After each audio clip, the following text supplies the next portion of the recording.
This is Sportscenter. I'm Chris Berman. Let's get straight to the action.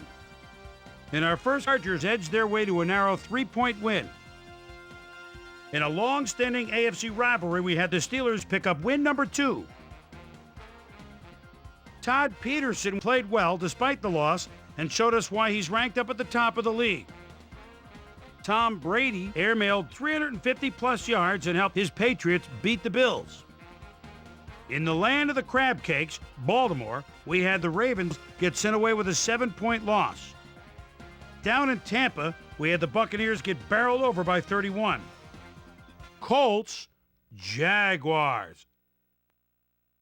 Fred Taylor is always a threat. They're at the 1-yard line and touchdown. The Jaguars win this one by the final score of 31-20. We had a big trade also of note here. Trey's got the lowdown for us. Trey? All right, Chris. Well, trades aren't quite as common in the NFL nowadays as they are in other sports, certainly. But we've got news to report to you on the trading front nonetheless. Hugh Douglas leaves the Jaguars and will be on his way to the Bears. So he should provide an immediate impact as an outside pass rusher. In exchange, they'll get someone to beef up their roster. R.W. McQuarters is someone that'll be a good fit for this secondary, as his aggressive instincts make him a natural out there. The Dolphins' defense held their opponents to under 150 passing yards in their win at Pro Players Stadium. The Falcons won on the road and will now head home to meet the Lions. Joe Little Bighorn stepped it up this week and gave his team some added firepower for the win. Marty Booker had over 50 yards receiving and helped his Bears beat the Eagles.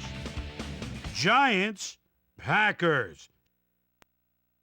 Javon Walker is probably thinking end zone even though it's at the 24-yard line.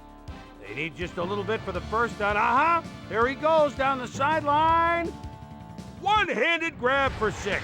The Packers go on to win this by the final score of 21-18. Over in Cleveland, home of the Rock and Roll Hall of Fame, we had the Browns edge their way to a narrow 3-point win. And last but not least, we had the Raiders come away victorious. So another week in the books here on ESPN, but what do you say we hand out a few game balls before we go? Here's my primetime players. That'll do it, sports fans. I'm Chris Berman, and thanks so much for joining us here in the Bristol studios. We'll see you next week right here on ESPN, the worldwide leader in sports.